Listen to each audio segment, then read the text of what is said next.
All right.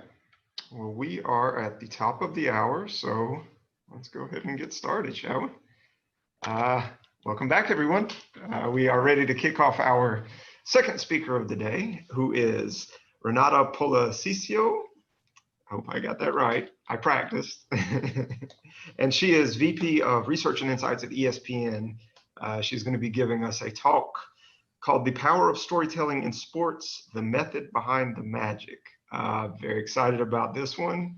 So I'm going to shut up and I'm going to hand off to Renata. Reminder real quick for everyone, use the Q&A, use the chat, ask questions throughout.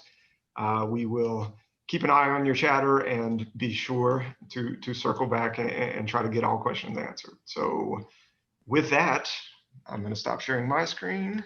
And again, shut up. Thank you, Bill. Thank you for the introduction and thank you for having me. I will then share my screen and hopefully everyone will be able to see it. Can you guys, Bill, can you see Yep, me and the presentation? Great. looks great. So again, thank you for having me. Thanks everyone for being here with us.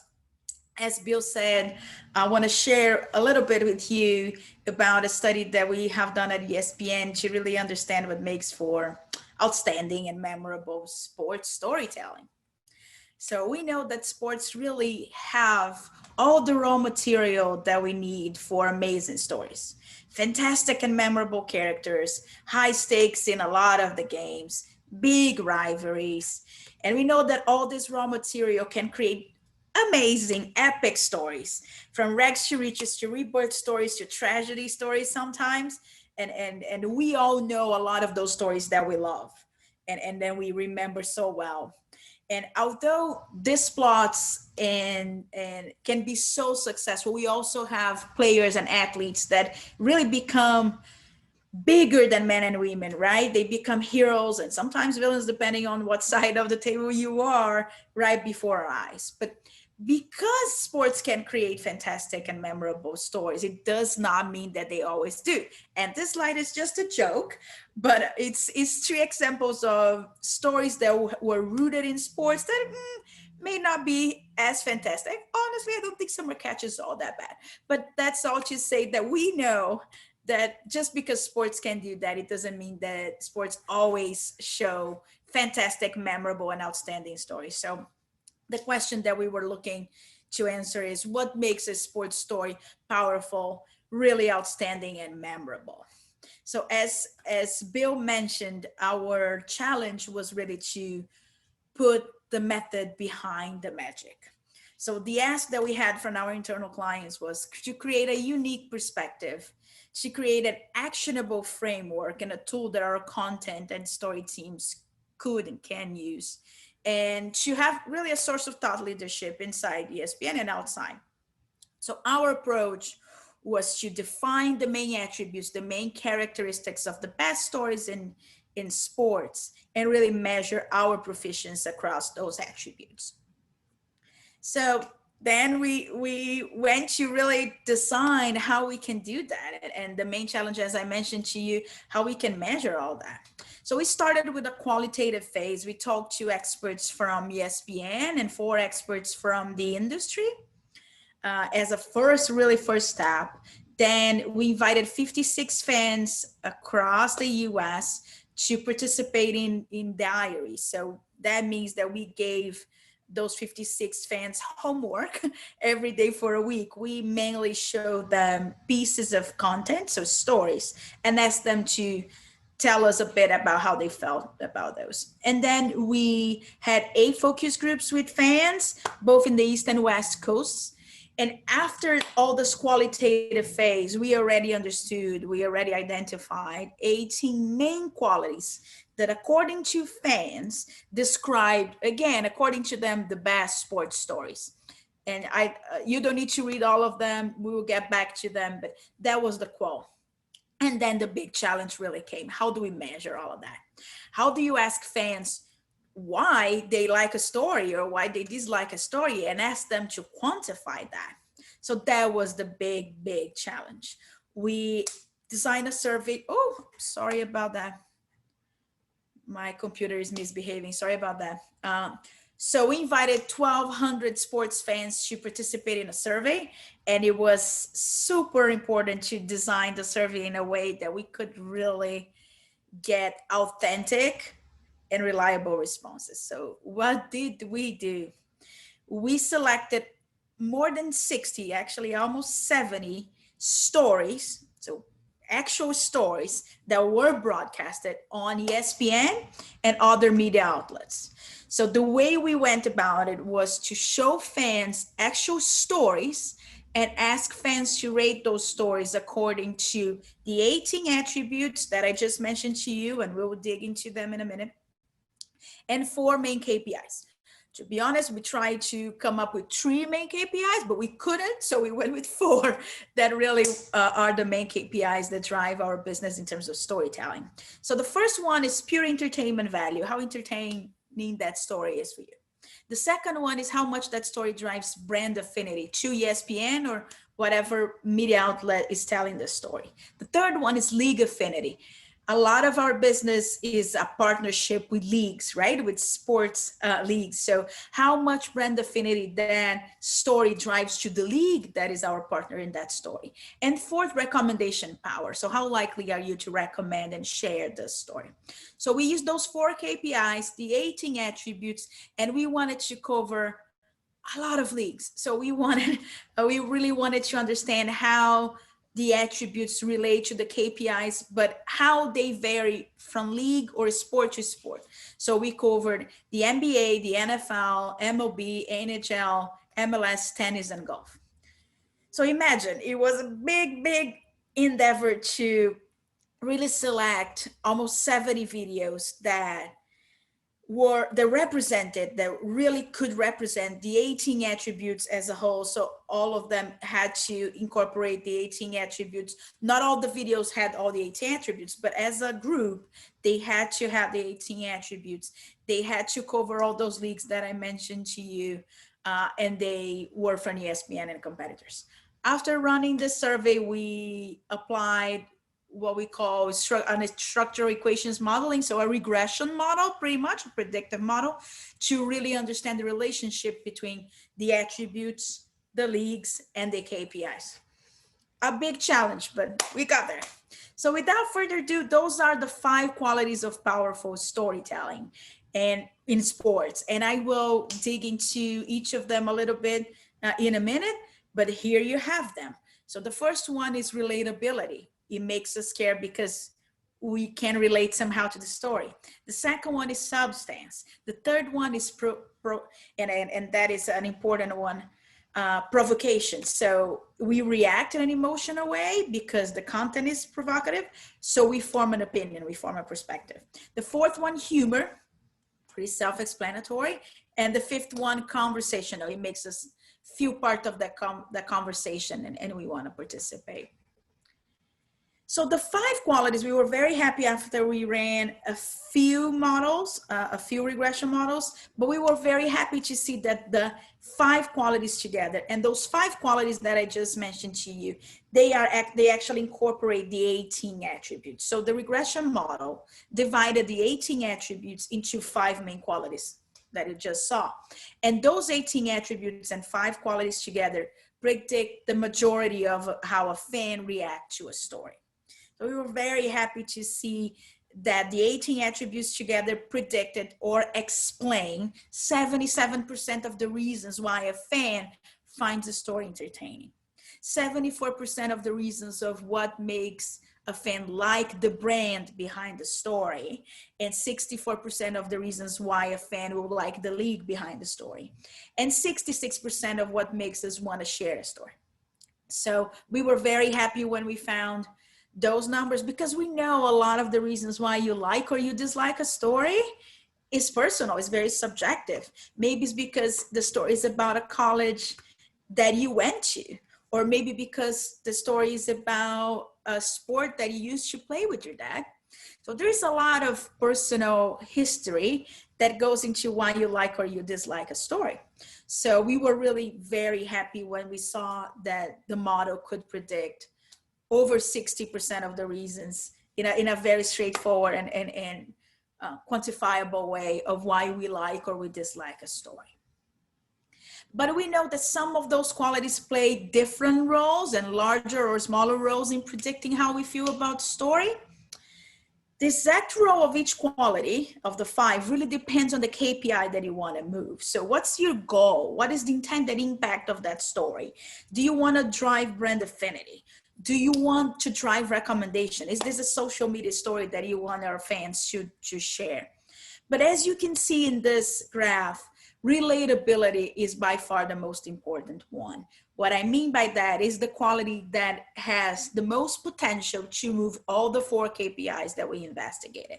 And then after relatability, you can see that the other qualities, it really depends on the KPI. So substance, especially important if you want to move brand affinity, especially important for ESPN. Humor to drive league affinity. Provocative or provocation to drive league affinity, and to drive conversation. And conversation is especially important to drive brand affinity and recommendation, as we know. So as you see, relatability is really essential to any story, and I'll dig a little bit deeper into what that means in a minute, but we say that relatability is essential to any story. Long format stories have the luxury of time, and they can really introduce and bring together all 5 qualities. But most of what we produce is shorter format, so we don't have the luxury of time. So I tell our content teams that if they have to remember only one slide of this presentation, that's the slide. That relatability elements are essential to any story, whatever sport you're covering, whatever format or duration or time that you have. They should always try to include at least one element of relatability in every story they tell. And then they can play with the other 4 and add impact depending on what KPI they want to drive. So I'll keep going, and then I think it's just more productive to see if anyone has any question in the end. And now we're going to dive a little bit deeper into each of the 5 qualities and show you a little bit of what that means. So relatability, the most important quality, really means creating that personal connection, showing the human side of an athlete, of a sport, of a story. Because when we can connect personally with a story, we invest more of our time and our energy. We engage with both head and heart. So it's really about showing people in human, authentic ways, revealing their humanity and their passion.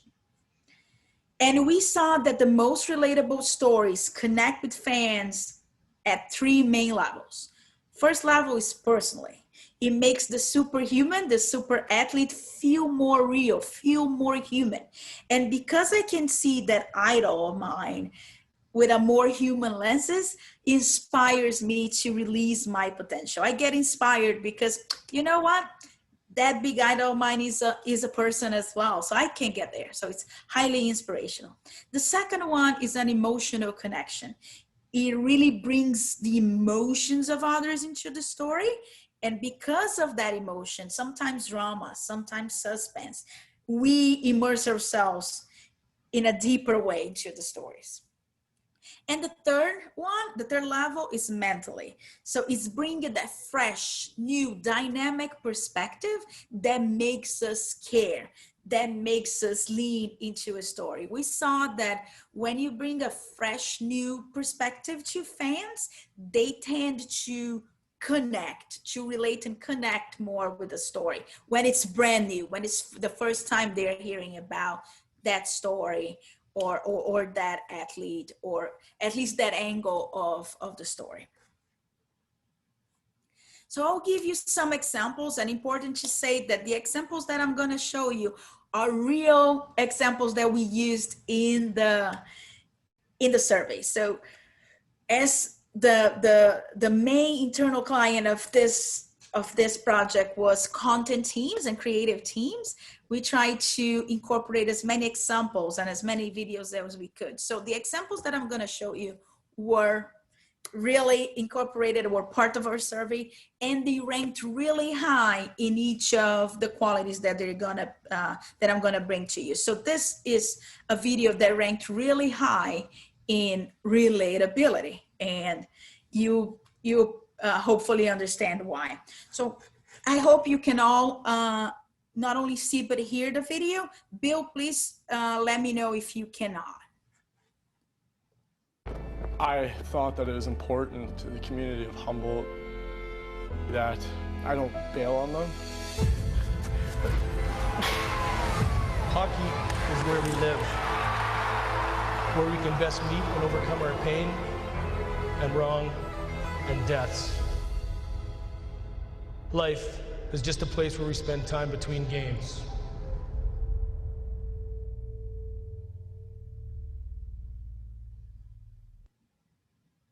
So this is, hopefully you were able to see and hear, this is an East 60 story about a hockey team in Colorado that had a terrible bus accident and most of the team died. So they had to rebuild the team from scratch after a terrible accident. So there was a lot of emotion. So this is an example of just by seeing the passion of others, we invest emotionally, we connect because we can relate, we kind of feel their emotion. And on the right, you can see what I just showed you, but relatability is by far the most important predictor of all the 4 KPIs, and you can see the numbers. So at least half, if not more than half, of importance of what predicts a KPI comes from relatability. Moving to substance. Substance is not just knowing what happened, but why it matters, right? It's really, if I give you the context of why you should pay attention to that story, that's substance. It brings understanding through context, through facts, through analysis. And there is a quote from one of our groups, from this gentleman on your left, that I think explains really well what that means. The more you know, the more you want to watch. And that's so true for sports. The more you understand the rules, or the more you understand what's going on in the field or in the court, the more you want to watch, the more you invest. And that's a very simple but great definition of what substance is. And we saw that substance uses context, uses insight to build understanding in 3 main ways. So the first one is what we call close-up current, is really showing you and explaining to you, giving you statistics and facts of what's going on now. So, hey, this is what's going on now, and that's why this matters. The second one is bringing the history. So is helping you understand why what I'm showing you today or what's happening today matters because of history. So really bringing the history and kind of summarizing and explaining the history to help you understand the present. And the third one is scientific insight. It's really providing that science, but that new and interesting perspective that you probably didn't know, but it's an interesting fact that will make you care and actually connect more with the story. So I'll show you an example here. I am a big tennis fan. I don't play tennis, but I love watching tennis. This is a video that you hopefully see how scientific insights can offer a unique way to provide a fresh and new perspective. Emitting a loud grunt might help psych you up, but it's not the noise that helps physically. What helps is the short, powerful exhalation of breath that comes with the grunt. Studies have shown that when a tennis player exhales quickly and forcefully, core muscles tighten and the upper body becomes more stable and can more efficiently transfer energy to the ball. In fact, using this breathing technique can increase ball velocity by about 4%. But if you do grunt loudly, the timing can definitely have an effect on an opponent. So as a tennis fan, I knew that the grunting really had a psychological effect on opponents, but I had no idea that it actually added velocity to the ball up to 4%. So that is really a new perspective that I didn't have, and it makes me pay more attention to that when I watch tennis. So it's really that fresh perspective that helps you even enjoy the story or enjoy the sport even more. The third quality is provocation, is being provocative, and it's important to really understand what that meant to us. that means that after you watch a story, you are moved emotionally. So you feel something, and that feeling helps you shaping your opinions and your perspectives. So through bold statements or really touching some important, more than ever, social topics that help you shape your opinions through emotions. So one good example that we have in-house is debate, is this impassioned debate that help us clarifying or forming our own opinions through feelings, love it or hate it. So I don't know if you know those folks. This is FT from ESPN, and it's a fantastic example of debate. Stephen A. Smith to the left, probably one of the most famous ones, and he's very opinionated. Sometimes you agree, sometimes you disagree, but that helps you forming your opinion. And I want to show you a video that is not from ESPN, it's actually from Vice Sports. And it's a beautiful video. I'm going to show you just a little clip. The whole story is longer than that, but that shows how provocative stories that aren't afraid to have bold statements and to show darker realities makes us connect so much.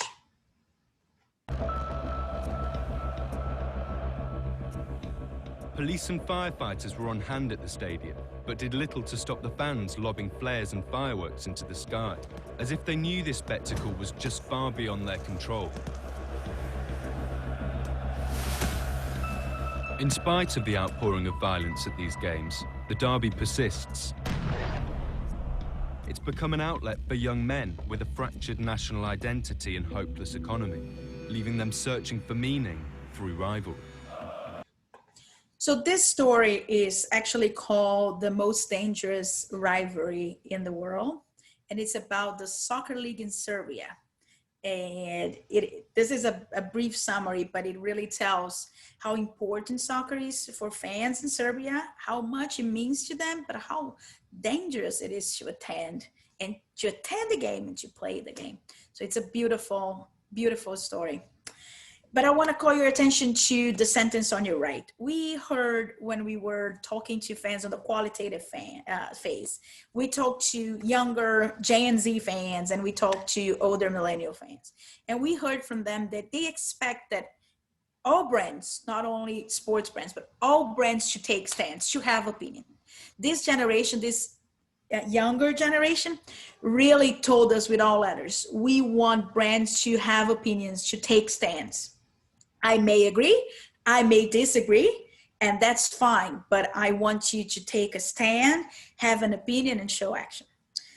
When we talk to the older generation and we talked about sports, they kind of have a contrary opinion. They think that our job is to give them the facts, is to tell them the context and what's going on, but not be biased, not have an opinion, to help them form their opinion, but not to have an opinion. So we saw we had a challenge back then, and then we went to the quantitative, and we saw that provocative content has 7 times more impact on entertainment value for Gen Z. So our quant really confirmed what we heard in the qual and poses a big challenge for us and for any brand. How do you understand and really cater to generations that have such different opinions about that? Gen Zs expect us to be provocative and have opinions and take stands, while the older millennials expect us to give them the facts to help them have an opinion, but not be biased or opinionated. Moving to the fourth quality, that's humor. If any of you are sports fans, you may agree that sometimes watching sports can be a pretty intense and why not stressful experience, especially when your team is playing, especially when your team is losing. It can be a pretty stressful and intense experience. So humor comes to really alleviate and kind of provide a break from that intensity, that stress that watching sports can be. So a great example again, at home, here he is again, that playful, lighthearted moments really help fans feeling a release from that stress. It helps them forming their opinions, but in a lighthearted way. I know the big free agent signing, I wanted to be the first one to get you a Julius Randle jersey. I hope you rock it. You rock it with pride.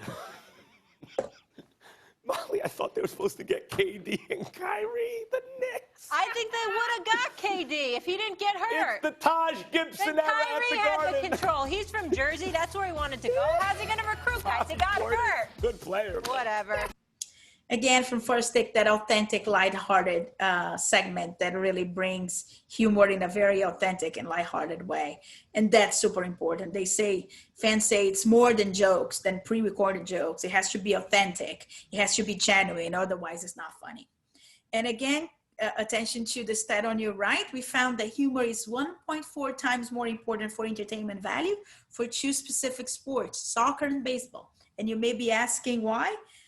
Our fans, especially the youngest ones, said, well, soccer and baseball can be pretty slow and long games where nothing happens. So humor comes to add that entertainment to some games when they feel it's too slow, low scoring, and then nothing happens. So especially important to that kind of game or sport. And the fifth and last quality, conversational, is really having stories that invite us to participate, that we feel we are part of the conversation. And because of that, we connect deeper. This is an example from Sports Center. This is Scoven Pelt. And he has this amazing ability to speak to you through the TV. You really feel that he's speaking to you, and you feel that you can almost answer him. You feel you're part of that conversation.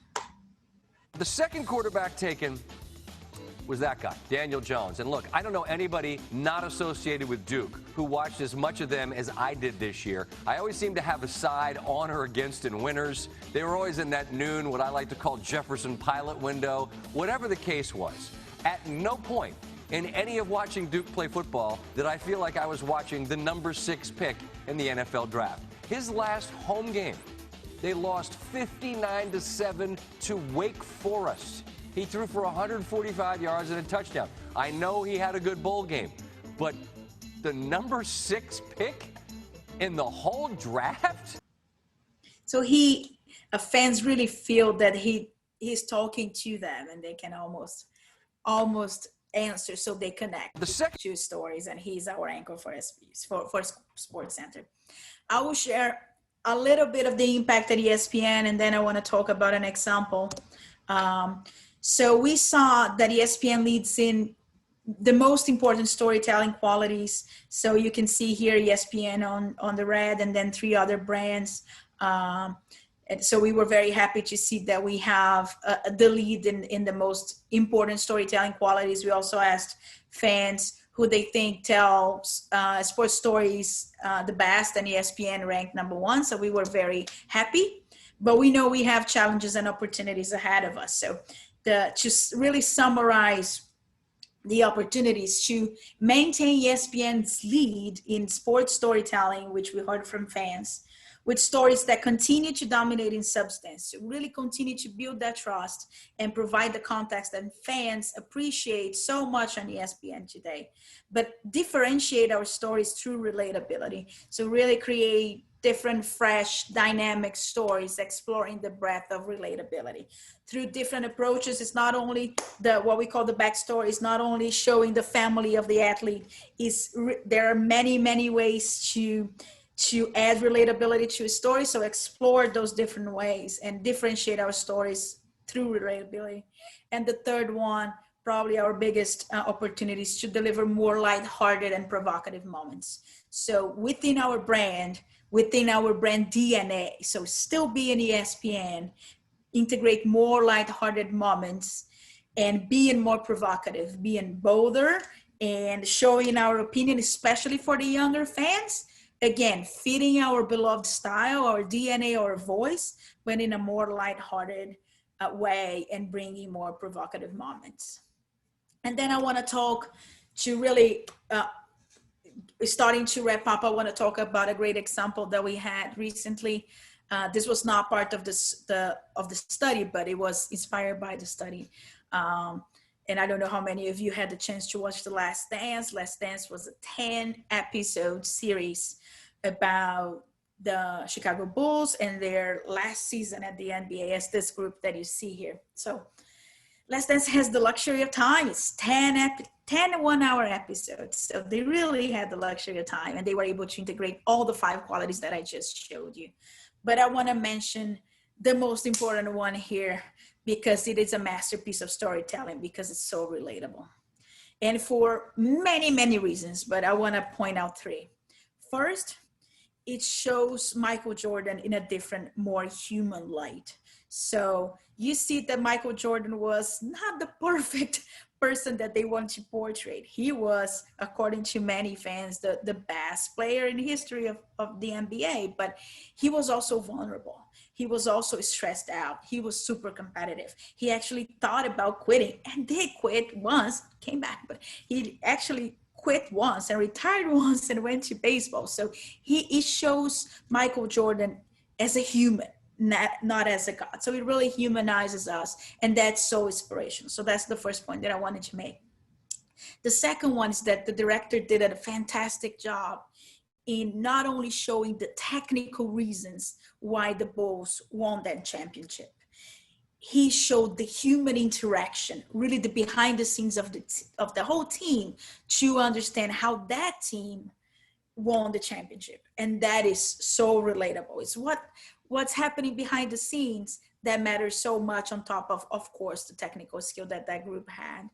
And the third one, he went beyond Jordan. If you watch the series, you will remember that there's an episode that is actually focused on Pippen instead of Jordan.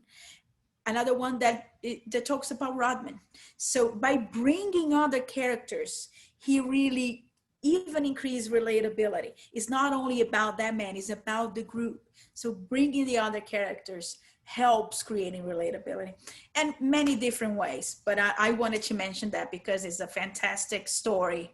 It's a fantastic example of brilliant storytelling that we were very proud of. Moving forward, really wrapping up, I wanted to show you a screen of what we created to make this actionable. This is the ESPN Optimizer. Greenberg was our partner on that. So it's the Greenberg ESPN Optimizer. It looks a bit scary, but what you have here is the 5 qualities and the 18 attributes on your left. And our content teams can play, saying what is the KPI they want to move right here on this upside menu here. Then the league or the sport story is about, what device, what's the demo that they want to reach. Is it a younger Gen Z or an older demo? And then by clicking optimize, they can see what attributes they should prioritize in that story. Again, depending on the KPI, the sport and the demo mainly, they can play with the optimizer and see what happens if they prioritize or focus more on one or the other quality. So it's really a way to make it actionable and help them bring in a little bit more science to what they do so well, that is telling stories. So internally, we have been doing internal workshops and presentations to the content and marketing teams. The results are now a critical piece of what we call the content green light process. As you can imagine, there are so many ideas, but we need to prioritize them in terms of resources and budget allocation. So the insights and the results here are part of that process now. And the marketing teams are already incorporating the learnings to create better campaigns. I won't take more of your time telling you about all the campaigns, but there was one in the beginning of the pandemic that was all about relatability. It was all about empathy, and empathy is pure relatability, where we told fans, hey, we know you miss sports, we miss it too. So we know how you feel because we miss sports as much as you. Pure empathy, pure relatability. We are sharing the results in webinars like this, but we had a client presentation that was longer. It was a whole morning with a unit from ESPN called ESPN Solutions. So we really had a great morning with our partners presenting the insights and brainstorming about it. And hopefully after the pandemic, those insights will travel. We are already actually testing and doing an internal test in the UK. Hopefully we'll expand that to an external test. We are hoping to replicate the approach in international markets because we know that some of this will change depending on the culture, depending on the market. And the next stop will probably be in the after the pandemic, if everything goes well. So thank you so much. Thank you for being with us. Now, if you have any questions, I'll stop sharing my screen, and I'll be happy to take any questions.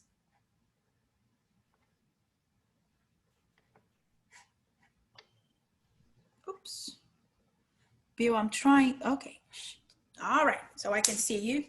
Happy to take any questions. Let's see. I'll pull up the Q&A. And while we wait, you mentioned, I guess, the possibility of rolling this out internationally. I don't know, what challenges do you anticipate? Super excited about it. Super excited. We know, so think about India, which is one market that we had plans. And again, COVID is changing everything, but it's a market where we had plans on having this travel. The culture is so different than the culture here. The motivations that people have are different. The sports that they care about are different. Like cricket is huge in India. Soccer is huge outside.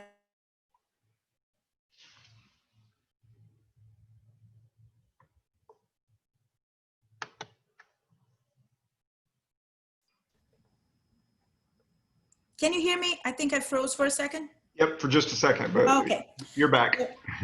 Soccer, I think, was the last thing you said. So I think relatability will still be as important in every market that we go to. Maybe what relatability means changes a little bit, but the importance of the sports and the difference by sport that I didn't explore so much in this presentation because it would make it super long, but we were really careful and see, okay, what matters for soccer, what matters for tennis, what matters for golf. We go down and drill that will change market by market. So the culture and the way people connect to sports and different sports than the US will make this a fascinating study outside of the US. I look forward. Very cool. Let's see, we had one question come in. Oh, no, just a comment from Liz, who thought this was super helpful and insightful. Thank you, Liz. Thank you. Thank you. Thank you. And I would definitely echo that. Very, very informative presentation. Happy to hear. And I think, although everything that we did was about sports, so all the videos that we tested was sports and we talked to fans about sports, I think a lot of this applies to all content sharers and all kinds of story. Power of relatability and empathy and all of that, I think, applies to not only sports. Did have another one come in from Nicole. Who were the key stakeholders in defining the 18 attributes? And did you involve outside departments like marketing, creative team, or was it originally defined by the insights team? Nicole, that's a very good question. Actually, the 18 attributes were defined by fans. So we talked to fans in the qualitative phase, and they told us in all the conversations that we had with them, the diaries, we came to the set of 18 attributes after speaking to fans. So that is pure consumer insight. But what I want to mention is the KPIs. The KPIs were defined with our internal clients, mainly content and marketing teams. So how do we define a successful story? What does that mean to us? What a good story means. And then we came with the 4 KPIs. That was with our marketing and content teams, yes. Very good. All right, it looks like Karen has a question, 2 questions actually. Number 1, curious about how you arrived at your current role. Can you give some context to your background? Karen, thank you. Good question. So I have been with ESPN for 5 years now, leading mainly the international and global markets team. But I started more than 20 years ago with research with advertising agencies. So probably the first half or a little bit under half of my work life is advertising and communication. So supporting with research, but supporting advertising teams, creative teams, and then media teams. And then I work in the media. I have been working in the media industry, that for 20 years, supporting also content teams. So I've been with Turner for 10 years and now with ESPN for 5, always supporting the advertising team, but the content and what we call the product teams when we talk about digital. So I'm super curious. I'm curious. If you tell me something, I'm like, why? Can I explain you why? And if you can't, I will try to find it out. So I think that part of me really made me be interested in working with consumer insights, and still is my passion, is my purpose. So that's how I got here. Hope it answers your question. And Karen's second question was, can you describe the collaboration efforts from the point of gathering insights to execution? That's a great Types of question. teams and the departments involved. That's a great question. I think this was a big collaboration between mainly content and marketing and us. We had a kickoff workshop, a full morning with them, with the content and marketing teams and us and our partner on that, because we really want to understand, to make sure we understood what they wanted to answer, what they wanted the deliverables and the insights to be. And second, that they would respect what we found. So we wanted them to be on board with the methodology and what we were trying to do. Again, our challenge was to measure it, right? To really put the method there. And content teams sometimes don't love all of those numbers. So it was important to have them on board and make them understand what we were trying to do, so they would respect and understand and be open to, hearing and listening to the insights in the end. So that was let's say it was the first phase. Then on the second phase, they helped us for sure selecting the videos. All the heavy lifting was ours. So we were the ones trying to create this huge matrix of 70 videos that incorporated all the 18 attributes and all the sports leagues that we wanted to measure. There were 8. So that heavy lifting was us, but with the help of the content teams. And in the end, a big challenge was how to make the presentation engaging for them. If I knew that if I had the presentation with lots of tables and charts and numbers, I would lose them after 2 minutes. So this is a summary of the presentation, but I have presentations with a lot of videos to the content teams, examples. So these are examples of videos that ranked really well in each of the attributes, but we also had examples of videos that didn't do well. So they were trying to be provocative, but in the survey, it shows that it didn't work. Fans didn't think it was provocative, or they were trying to be relatable. And so we showed them a lot of videos and a lot of examples to really make them not only see the numbers, but really understand what we meant and what fans meant by each of the attributes. And the videos really made it possible to run the quant, because it's impossible to just ask people, rate from 1 to 10 how important relatability is for you. People can't answer that kind of question. So it was key to run the survey, but it was also key to have a format of presentation that was engaging to the teams, and especially the content and marketing teams. Outstanding. And I think that may wrap up our Q&A. Make sure, scroll down, I haven't missed anything. Nope, I think that's everybody. So I'm going to, on behalf of the audience, since everyone else is behind the scenes, give you the round of applause. Thank you. Thank you. Yeah, that was fantastic. Thank you for sharing. Really appreciate it. Looks like we got about 15 minutes, so this is a good opportunity for you guys to grab a bite to eat. We are going to circle back at the top of the hour. Renata is going to do her best to hang around for other presentations and be available, but she does have a day job to get to, so to the extent possible. But definitely appreciate it, and thank you. Thank you. Thanks, everyone. Thank you, Bill, right. for having me. Thank you.